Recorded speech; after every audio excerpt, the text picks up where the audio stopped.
सल्ली अला रसूलिल करीम। आज हमने 28वें पारे की तिलावत की। इसमें सूरतुल मुजादिला, सूरतुल हश्र, सूरतुल मुमतहिना, सूरतुल सफ़ और सूरतुल जुमुआ, सूरतुल मुनाफिकून, तगाबुन, तलाक़ और सूरतुल तहरीम, ये सूरतें तिलावत की हैं। सबसे पहली सूरत सूरतुल मुजादिला है। सूरतुल मुजादिला मदनी सूरत है। इसमें 22 आयात और 3 रकू हैं। मुजादिला कहते हैं आपस में लड़ने को, झगड़ने को। अब हुआ ये कि हज़रत खौला बिनत सालबा रज़ी अल्लाह ताला अन्हा, जो हज़रत औस बिन सामित रज़ी अल्लाह ताला अन्हा की घरवाली थी, उन्होंने ज़िहार का मामला किया। ज़िहार कहते हैं कि अपनी बीवी की पुश्त को अपने किसी ऐसे रिश्तेदार की पुश्त के साथ जो आप पर अबदी हराम हो, उसके मुमासिल करार दे देना। मिसाल के तौर पर जैद ने अपनी बीवी को कह देता है कि तेरी कमर मुझ पर ऐसी हराम है जैसे कि मेरी अपनी माँ की है, या तेरी जिस्म मुझ पर ऐसी हराम है जैसा कि तेरी माँ का मुझ पर हराम है, या मेरी अपनी माँ का है, या मेरी अपनी बहन का है। तो ज़िहार इसे कहते हैं।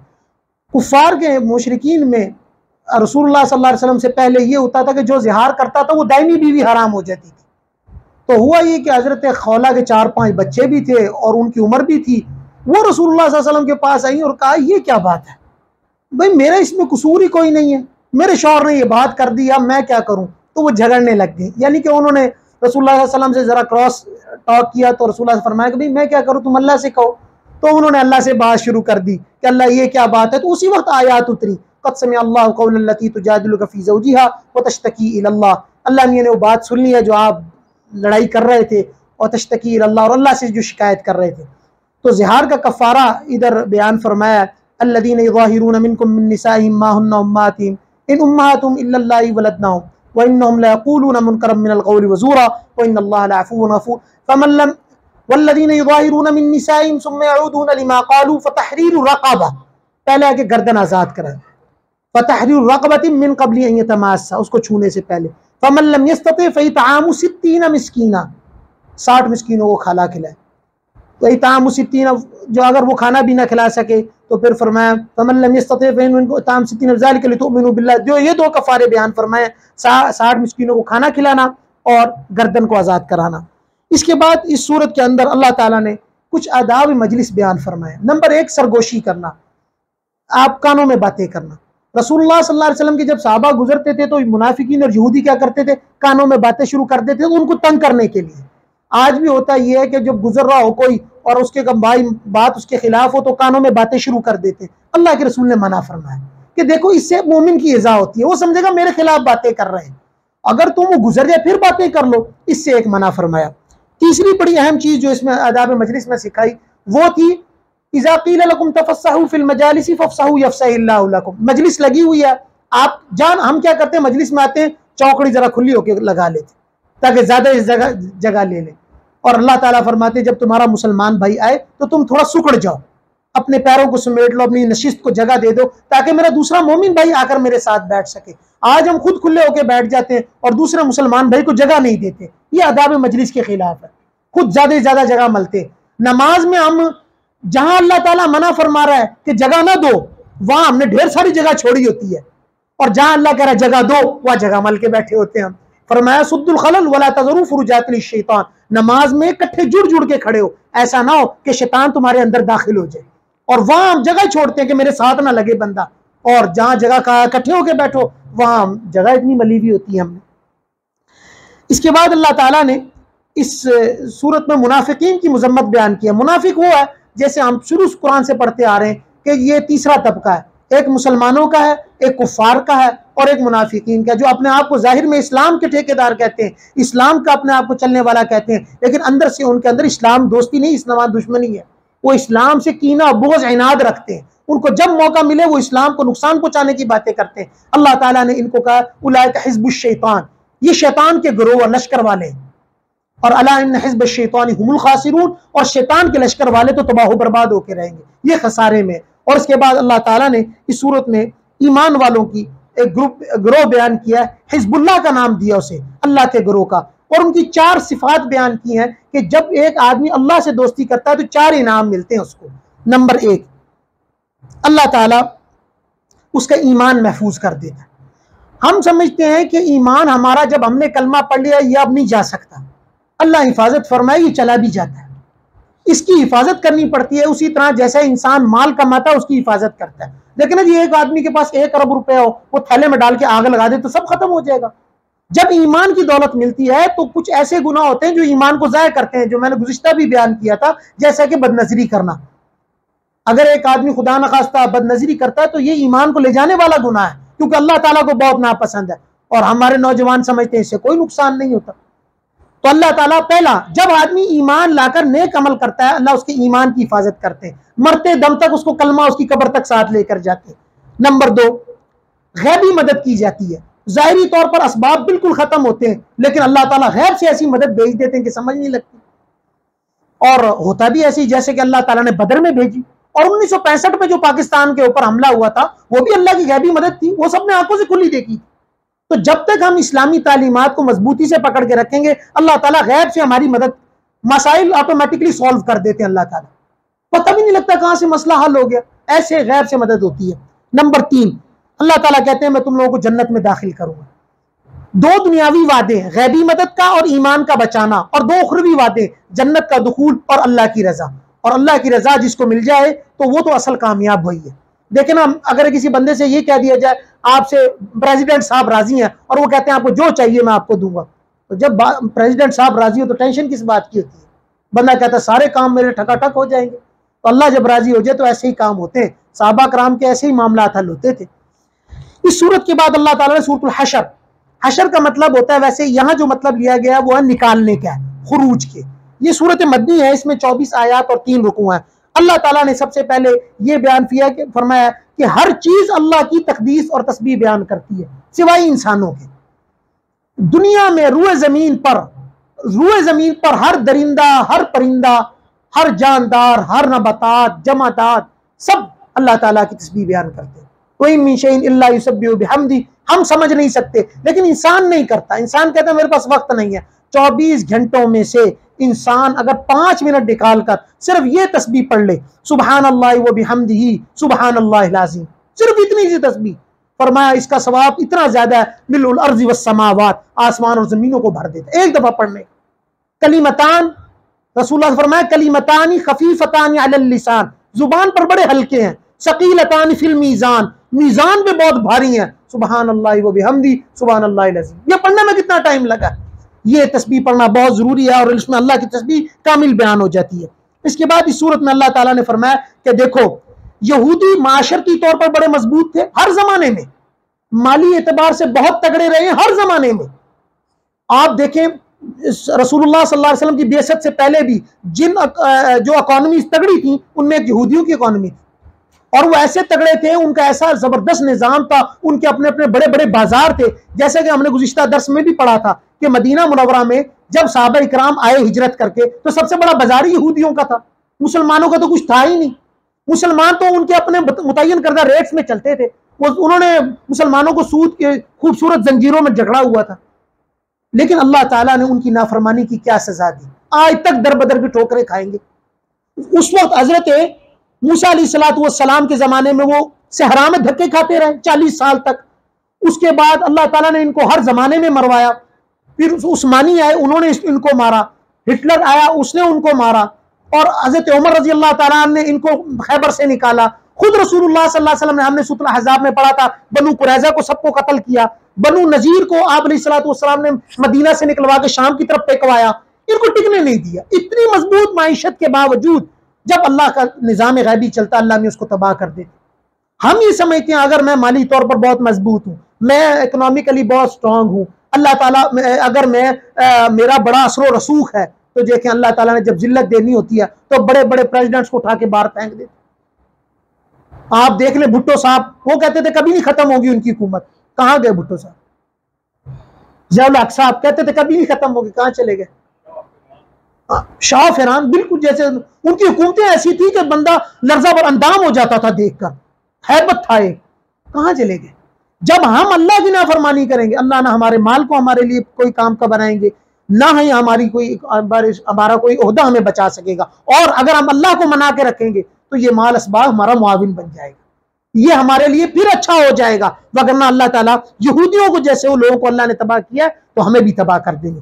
इसके बाद तीसरी चीज सूरह हशर में बयान की है माल फै के बारे में। माल फ़ै वो माल होता है जो बगैर लड़े हासिल हो, और अल्लाह ताला ने इसका हुक्म ये फरमाया कि माल फ़ै ये रसूलुल्लाह सल्लल्लाहु अलैहि वसल्लम की सवाबदीद पर है कि जहां चाहे वो इख्तियार करें, इसमें मुजाहिदीन का कोई हिस्सा नहीं।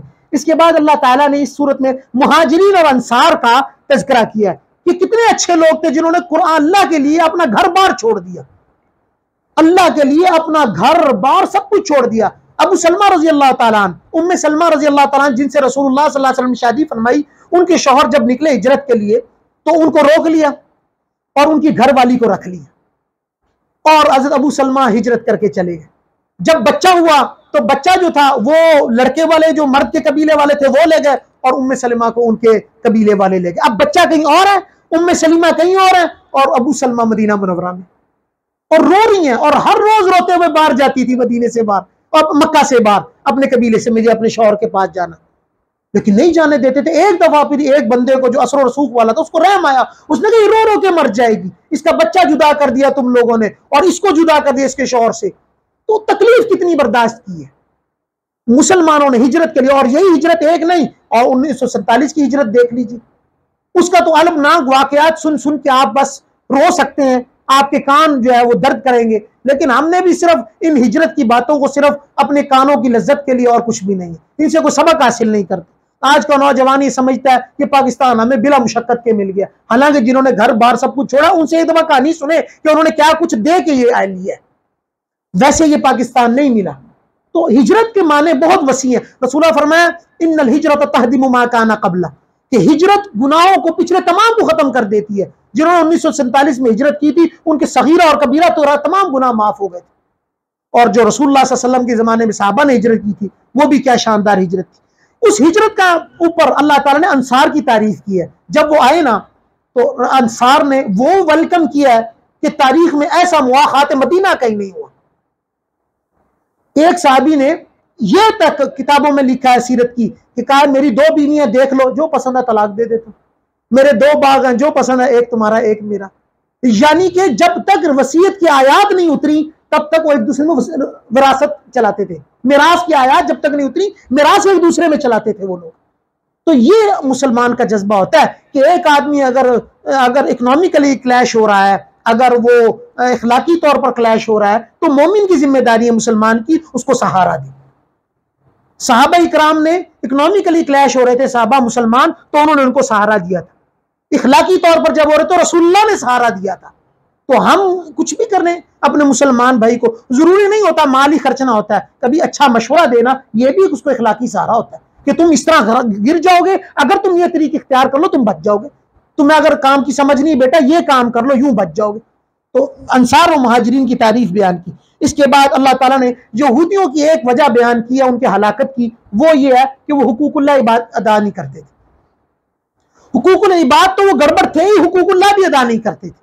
आज हम बेहसल कौम ये तो समझते हैं हुकूकुल इबाद के नारे बड़े लगते हैं कि हुकूकुल इबाद, और जी यूरोप में लोगों के हुकूक बड़े अदा किए जाते हैं, हालांकि वहां भी हुकूक अदा नहीं किए जाते पूरी तरह, लेकिन हुकूकुल्लाह बिल्कुल ही फरामोश कर किए जा चुके। अल्लाह का हक, सबसे पहले अल्लाह का हक तो ये कि अल्लाह के साथ किसी को शरीक न ठहराया जाए। फिर 5 वक्त की नमाज है, सौम सलात रोजा है। आज मैं एक दुकान पर गया, मुर्गी लेनी थी, तो मैंने उसे कहा कि भाई जो है ना पता नहीं कोई बात हुई तो मैं कहा रोजे नहीं रखते तुसी, तो उसने कहा जी और सारा दिन असी काम करना होता, असी रोजे नहीं रख सकते। तो मैंने कहा किन्ने रोजे रखे ने, तो हुआ यूं के कहना अज मुर्गी छेती मुक गई, जल्दी खत्म हो गई। तो मैंने कहा वो क्यों, कहना वो ना 5वीं पता नहीं केड़ी है। तो मैंने कहा नहीं 27 है इस वास्ते। तो कहता वही हो रही। मैं कहा रोजे नहीं रखे तू, कहते 12 रखे ने, बड़ा गर्मी बड़ी होती मेरे को नहीं रखे जाते। जवान हट्टा कट्टा लड़का है और कहते जी मैंने 12 रोजे रखे। तो अब जब हम अल्लाह ताला के साथ जब ये मामलात करते हैं ना, तो फिर अल्लाह ताला हमारे साथ भी दूसरे मामलात करते हैं। इस सूरत के आखिर में अल्लाह ताला ने अपनी किबरियाई बयान की है, अपने नाम हुवल्लाहुल्लज़ी ला इलाहा इल्ला हु, अल्लाह वो है जिसके साथ कोई शरीक नहीं, आलिमुल गैबि वश्शहादा, ओ जानता है, बादशाह है, हर चीज गैब की जानता है। ये जो कहते हैं ना कि हम जानते हैं, हम बता सकते हैं, आने वाली बातें बता सकते हैं, गैब की बातें बता सकते हैं, भाई रसूलुल्लाह सल्लल्लाहु अलैहि वसल्लम कह रहे हैं मैं नहीं बता सकता। अल्लाह कह रहा है मैं जानता हूं, इन्नल्लाह अलीमुम बिज़ातिस सुदूर, मैं दिलों के भेद जानता हूं। हम ये कहते हैं कि जी मैं बता देता हूं आपको आने वाली बात के। भाई आपके पास कौन सा ट्रांसमीटर है जो वो बताता है? अल्लाह के रसूल को तो पता नहीं लग रहा। अल्लाह के रसूल कहते हैं मैं तुम्हें उन चीजों की खबर देता हूं जो मुझे दी जाती हैं, और तू कह रहा मैं वो चीजों की खबर देता जाता हूं जिसको रसूल को भी नहीं पता। तो भाई ये सारी बातें, ये ढकोसले, झूठे ढकोसले। अल्लाह ताला गैब की बातें जानता है। आलिमुल गैबि वश्शहादा हुवर रहमानुर रहीम हुवल्लाहुल्लज़ी ला इलाहा इल्ला हु, अल्लाह वो है जो इसके साथ कोई माबूद नहीं। अल मलिक बादशाह, अल कुद्दूस पाकीज़ा, अस्सलाम सलामती है, अल मुमिन अमन है, अल मुहैमिन अल अजीज अल जब्बार अल मुतकब्बिर, जबरदस्त तकब्बुर वाला अल्लाह। सब जाते अल्लाह, सब सिफाते अल्लाह की। और अगर ये बुजुर्ग फरमाते हैं कि अगर जब कोई तेरी तारीफ करे ना तो तू कहा कर कि गोया कि उसने अल्लाह की सत्तारी की तारीफ की है, क्योंकि वो अल्लाह मैंने तेरे पर्दे छुपा के रखे, वरना तुझे मुझे सलाम कौन करता। तो सारी तारीफें दुनिया में जितनी भी हैं वो सब अल्लाह की नहीं। इसके बाद सूरतुल मुम्तहिना शुरू होती है। सूरतुल मुम्तहिना मदनी सूरत है, इसमें 13 आयात और 2 रुकू हैं। ये सूरत का शुरू है हातिब बिन अबी बल्ता रजी अल्लाह तआला अन्हु। हातिब बिन अबी बल्ता रजी अल्लाह तआला बदरी साहबी है, और अल्लाह ताला ने बदरी साहबियों के मुताल्लिक लिखा था अक़द गफ़रल्लाहु मा तक़द्दम मिन ज़ंबि, अल्लाह ताला ने जो भी उनके गुज़िश्ता गुनाह या आने वाले सब माफ कर दिए। क्योंकि बदर का ऐसा जबरदस्त मौका था जहां ईमान की पीक चेक हो गई थी, और जो उस पर खड़े साबित हुए थे अल्लाह ने कहा इनके अंदर खोट है ही नहीं। अब हुआ क्या, आप अलैहिस्सलाम जब मक्का तशरीफ ले जा रहे थे ना फतह मक्का के लिए, तो हातिब बिन अबी बल्ता के बच्चे और घर वाले वहां थे। तो उन्होंने कहा कि मैं इत्तला कर दूंगा और वो मेरे बच्चों के साथ, बीवी के साथ नरमी का मामला कर लेंगे, और वैसे अल्लाह मियां ने रसूलुल्लाह सल्लल्लाहु अलैहि वसल्लम को फतह तो देनी देनी। हुआ ये कि उन्होंने एक बांदी और एक लौंडी थी, उसको ना गाने वाली लिखा है किताबों में, उसको दिया और कहा ये तू ले जा। वो लेकर गए, निकल गई। इतने में रसूलुल्लाह सल्लल्लाहु अलैहि वसल्लम को वही आ गई कि भाई फला लेकर निकल गई है औरत। तो आप अली करमल्लाहु वजह को बुलाया और कहा कि जाके भाई देखो वो लेकर निकली, फला मकाम पे तुझको मिल जाएगी। हजरत अली उसके पीछे गया और वहां जाकर पकड़ लिया उसको और कहा कि वो खत दे दो जो हातिब ने दिया। तो उन्होंने कहा कि मेरे पास कोई खत नहीं है। हजरत अली ने कहा अगर तू नहीं उतारेगी तो मैं तुझे बरहना कर दूंगा। खत तेरे पास है क्योंकि अल्लाह के नबी ने कहा है, खत निकाल। उसने अपने बालों के जूड़े से पीछे से खत निकाल के दे दिए। हजरत अली लेकर आए। अब जब लेकर आए तो उमर रजी अल्लाह तआला अन्हु, तो आपको पता है हमारे उस्ताद जी फरमाया करते थे उमर रजी अल्लाह तआला के पास 2 ऑप्शन होते थे, मानना है या नहीं मानना। अगर मानना है तो ठीक है, नहीं मानना तो ये तलवार पड़ी हुई है। तो हजरत उमर ने कहा या रसूलल्लाह मुझे मौका दे, छोड़े, मैं हातिब बिन अबी बल्ता की गर्दन उतारता हूं, ये तो मुनाफिक है। आपने कहा नहीं, जल्दबाजी ना करो उमर, हातिब बिन अबी बल्ता बदरी साहब है, ये बदरी है, ये गुनाह नहीं कर सकता। आपने फरमाया हातिब क्या हुआ था? उन्होंने कहा या रसूलल्लाह मैं कसम, मेरे दिल में कोई मुनाफिकत नहीं है, मेरे बीवी बच्चे वहां बड़ी सख्ती में, मैंने कहा चलो कुछ रिलैक्सेशन मिल जाएगा। आपने फरमाया हातिब बिन अबी बल्ता सही कहता है, इसको छोड़ दो। और आप अलैहिस्सलाम ने तो ये अल्लाह ताला ने उस शुरू की आयत जो गुज़िश्ता भी कई दफा मैंने बयान की कि या अय्युहल्लज़ीना आमनू ला तत्तखिज़ू अदुव्वी, अल्लाह ने ये नहीं कहा अपने दुश्मनों से दोस्ती ना करो, नहीं मेरे दुश्मनों से दोस्ती ना करो। देखे ना बाप अपने बेटे को ये कहे बेटा इस बंदे ने मैनू बड़ा जलील किया है, एदे नाल तू ना रहे, और बेटा का नहीं अबू जी मैं इसके साथ ही दोस्ती है, मेरा लंगोटी है, तो बाप के ऊपर क्या गुजरेगी। देखिए अल्लाह ताला फरमा रहे मेरे दुश्मनों से दोस्ती ना करो। लेकिन मैं क्या कह रहा हूं, अल्लाह आप क्या जैसे नऊज़ बिल्लाह मिन ज़ालिक, हम तो उन्हीं से दोस्ती करेंगे। तो हम ये समझते हैं कि हमारी प्रोटेक्शन, हमारी इज्जतें, हमारा माल का बढ़ना, हमारे कर्जे ये कुफार उतारेंगे, ऐसे नहीं हो सकता। ये IMF हमारा हमें निजात दहिंदा है, ये अक़वाम मुत्तहिदा हमारी निजात दहिंदा है, ये जो कुफार के ममालिक है ये मुझे रिलैक्सेशन देंगे। अल्लाह कह रहा है उनसे दोस्ती ना करो, मैं रिलैक्सेशन देता हूं, और ये कहते हम देंगे। हमने कभी अल्लाह ताला की सेकंड ऑप्शन पर अमल ही नहीं किया। फरमाया इन कुंतुम खरजतुम जिहादन फी सबीली वब्तिगा मरज़ाती, अगर तुम भी उठाते ना बंदूक और इनके ऊपर चढ़ाई करते तो ये इंसान के बच्चे बन जाते। बात ये है, बात ये कि हम ये समझते हैं, देखें मैंने कई दफा कहा जिहाद का फलसफा ये है कि जब तुम्हें पीछे ना कोई तो तुम ऐसे ना हो इतने मीठे बन जाओ तुम्हें चबा के निकल जाए, ऐसे नहीं है। शरीयत ये कहती है कि जब आपको कोई पीसने लगे ना तो कम से कम उसके दांतों को रोक लो। तो यही जिहाद का फलसफा है, जब आपको कोई मारने लगे तो आप उसके खिलाफ थोड़ा सा खड़े होकर उसको बता दे कि हम भी गैरत वाले। देखे ना एक मुसलमान एक आदमी उसके घर आए एक आदमी और उसकी बीवी और बेटी को उठा कर लेकर जाए तो वो क्या नहीं करेगा, अपने खून के आखिरी कतरे तक लड़ जाएगा।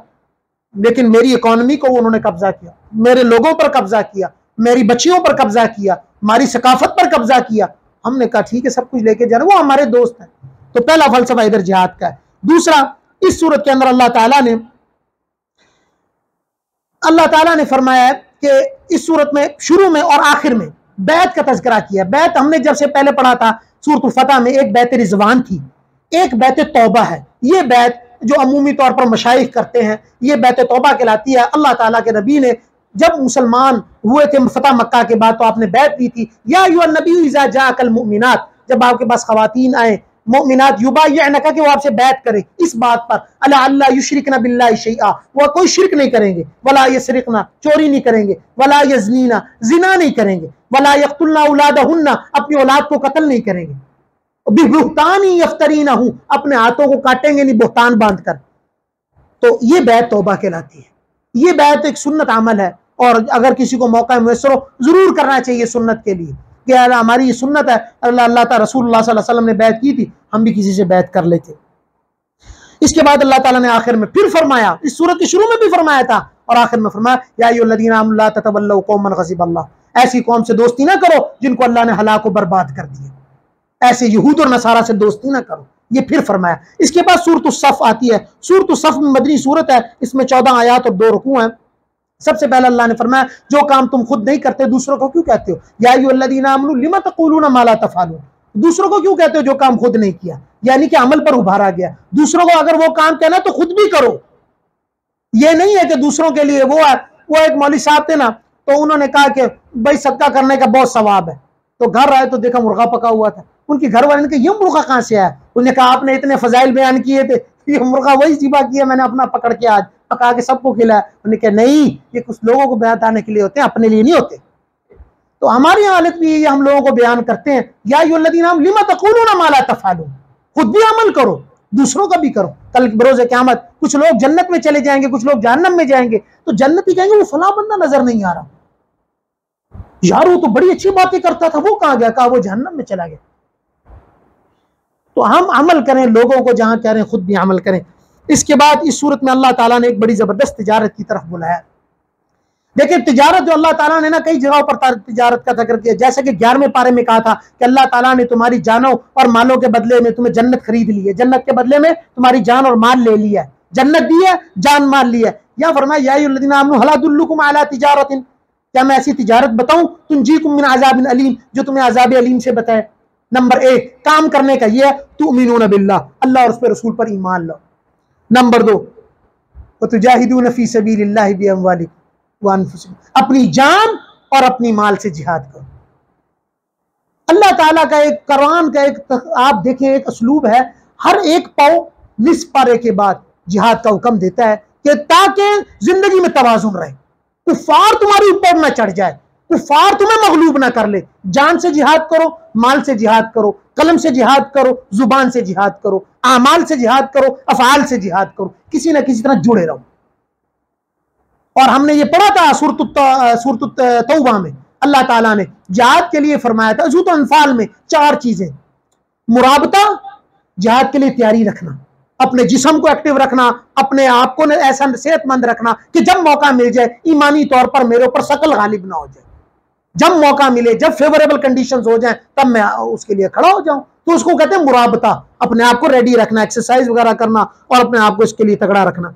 इसके बाद अल्लाह ताला ने इस सूरत में फरमाया कि अल्लाह के साथ ऐसे खड़े हो जाओ अल्लाह की मदद के लिए जैसे कि हज़रत ईसा के हवारी खड़े हुए थे। या अय्युहल्लज़ीना आमनू कूनू अंसारल्लाह कमा क़ाल ईसा इब्न मरियम लिल हवारिय्यीन मन अंसारी इलल्लाह क़ाल अल हवारिय्यून नहनु अंसारुल्लाह, हम अल्लाह के अंसार हैं। फ़आमनत ताइफ़तुम मिन बनी इसराईल व कफ़रत ताइफ़ा, एक गिरोह ने उनकी मदद की, दूसरे ने नहीं की, जिन्होंने मदद की अल्लाह ने उनको पार लगा दिया। इसके बाद सूरतुल जुमुआ है। सूरतुल जुमुआ का मजमून, ये मदनी सूरत है, इसमें 11 आयात और 2 रुकू हैं। अल्लाह ताला ने सबसे पहले ये कहा कि हमने यहूदियों के ऊपर एक अमानत उतारी थी, दावत की, किताब ज़बूर दी थी, उन्होंने उसका इनकार किया। हमने उनकी मिसाल ऐसे जैसे गधा होता है उसके ऊपर किताबों का बोझ लगा होता है, और हमने तुम्हें कुरान दिया और तुमने कुरान को भी ऐसे ही उठा के रखा हुआ।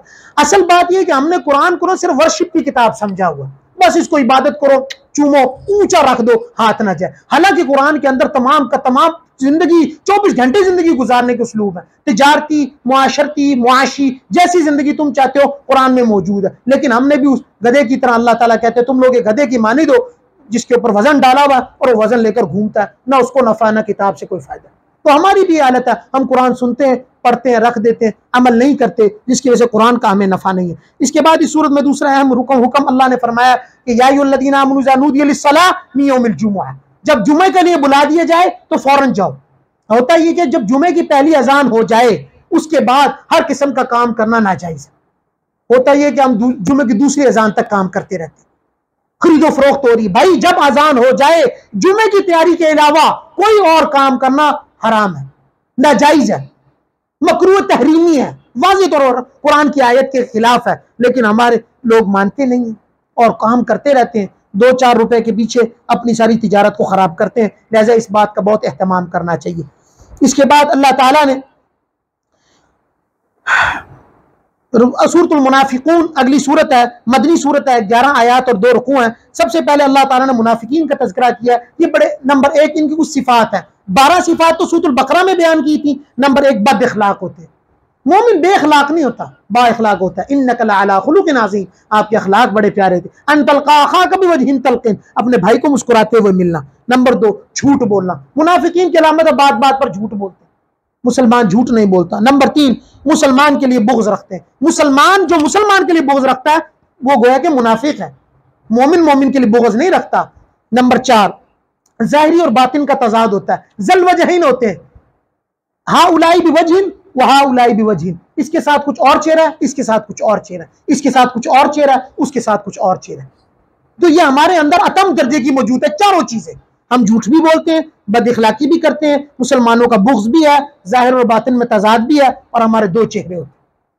तो इस चीज से बचना। अल्लाह ताला ने कुफ़ार को और इनकी औरतों को और इनके खूबसूरत जिस्मों को एक खुश्क लकड़ी की मिसाल दी है कि जिसके अंदर दीमक लगी होती है और जो टेक लगाकर खड़ी होती है, दीमक अंदर से खा के खोखला कर चुकी होती है, आप जरा सी ठोकर लगाएं वो गिर जाती है। ईमान की ठोकर जब लगती है तो ये गिर जाते हैं। इसके बाद अल्लाह ताला ने एक बड़ी अजीब बात फरमाई इस सूरत के अंदर, वो ये फरमाया तुम्हारी औलाद, तुम्हारा माल, तुम्हारी जमीनें, तुम्हारी जायदादें तुम्हें अल्लाह के जिक्र से गाफिल ना करते। ला तुल्हिकुम अम्वालुकुम वला औलादुकुम अन ज़िक्रिल्लाह व मन यफ़अल ज़ालिका फ़उलाइका हुमुल ख़ासिरून, और अगर किसी की औलाद वगैरह उसको गफलत में डालती है वो बहुत खसारे में। और एक अजीब बात फरमाई, मौत से पहले पहले जितना खर्च सकते हो खर्च लो। वअनफ़िक़ू, खर्चो, मिम्मा रज़क़नाकुम, जो अल्लाह ने रिज़्क़ दिया, मिन क़ब्ल अन यातिया अहदकुमुल मौत, इससे पहले कि मौत आ जाए। फ़यक़ूल रब्बी लौला अख़रतनी इला अजलिन क़रीब, फिर कहेंगे अल्लाह थोड़ा सा टाइम दे दे, मैं भी खर्च देता हूँ। फ़असद्दक़ व अकुम मिनस सालिहीन, अब कुछ नहीं हो सकता।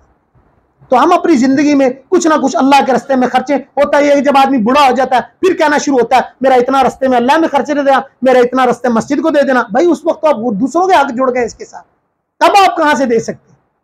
जो लिहाजा अपनी जिंदगी में जितना खर्च देंगे खर्च लें। इसके बाद सूरत तगाबुन है, तगाबुन मदनी सूरत है, 18 आयात 2 रुकू हैं। सबसे पहले अल्लाह ताला ने शुक्र करने वालों का अंजाम और नाशुक्री वालों का अंजाम, शुक्र करने वालों के लिए जन्नत और अल्लाह ताला की रिज़्क़ की ज़्यादती है, और नाशुक्री करने वालों का तज़किरा है कि अल्लाह उनसे रिज़्क़ ले लेते। तो इस पर अल्लाह ताला ने तकज़ीब वालों पर, जिन्होंने अल्लाह को झुटलाया, अल्लाह के रसूल की तालीमात को झुटलाया, उनके लिए जहन्नम का वादा कर रखा है। तगाबुन का मतलब होता है फसाद का दिन, खसामाज़त, खसारे का दिन।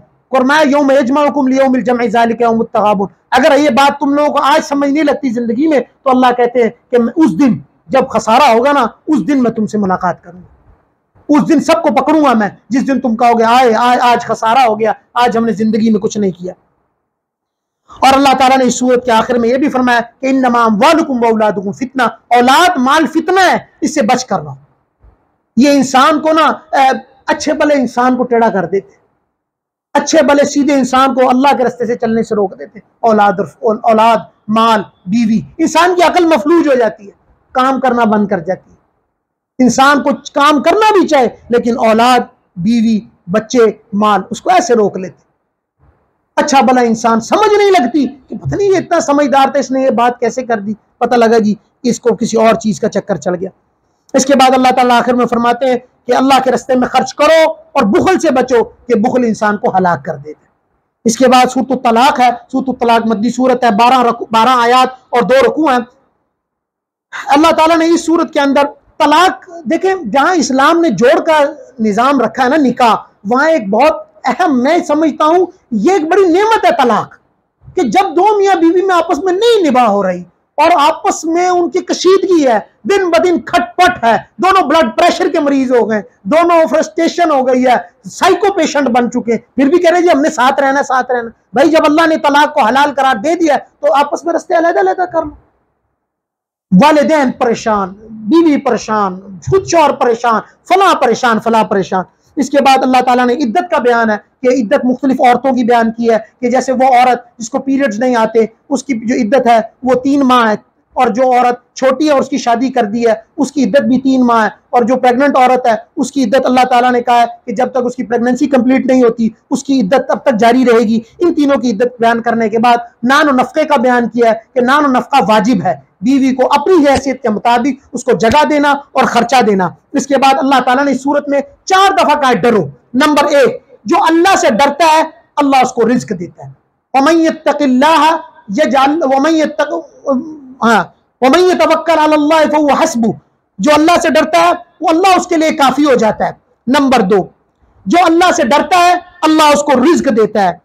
वमन यत्तक़िल्लाह युकफ्फिर अन्हु सय्यिआति, जो अल्लाह से डरता है अल्लाह उसके गुनाहों को माफ करता है। वमन यत्तक़िल्लाह यजअल लहू मिन अम्रिही युसरा, और चौथी दफा का जो अल्लाह से डरता है अल्लाह उसके मामलात को आसान कर देता है। तो एक डरने से 4 रिवॉर्ड मिलते हैं। नंबर 1 रिज्क, नंबर 2 अल्लाह काफी हो जाता है, नंबर 3 मामलात आसान होते हैं, नंबर 4 अल्लाह ताला उसके गुनाहों को माफ करता है और उसको जगह और ठिकाना अता फरमाता है। इसके बाद अल्लाह ताला ने सूरत तहरीम है, सूरत तहरीम आज की आखिरी सूरत है, मदनी सूरत है, इसमें 12 आयात 2 रकू है। सबसे पहले अल्लाह ताला ने वो कहा कि जो चीज़ अल्लाह ने हलाल की उनको हराम ना करो।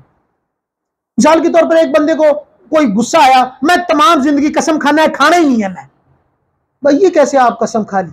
अल्लाह के नबी ने कसम खाई थी, आपने फरमाया था मैं शहद कभी नहीं खाऊंगा। तो अल्लाह ने कहा वो चीजें जो अल्लाह ने हलाल की आप उनको हराम ना करें। आप अलैहिस्सलाम ने कसम तोड़ी और कफ़ारा अदा किया। हम भी अगर कभी कोई ऐसी बात हो जाए कसम तोड़ें और कफ़ारा अदा करें। इसके बाद अल्लाह ताला ने इस सूरत में फरमाया तूबू इलल्लाहि तौबतन नसूहा, तुम तौबा नसूहा करो। ऐसी तौबा नसूह कहते हैं कामिल तौबा को, ऐसी तौबा कि जिसके बाद इंसान की जिंदगी में गुनाह ना रहे, और अगर हो जाए तो वो तौबा ऐसी शदीद हो कि वो उसको दोबारा उस नेकी पर मजबूर कर दे। लिहाजा तौबा कीजिए, आज से नियत कीजिए। 27वीं की रात है, अल्लाह ताला हमें सही मानों में कुरानी तालीमात पर अमल करने की तौफीक अता फरमाए। व आखिर दावाना अनिल हम्दुलिल्लाहि रब्बिल आलमीन।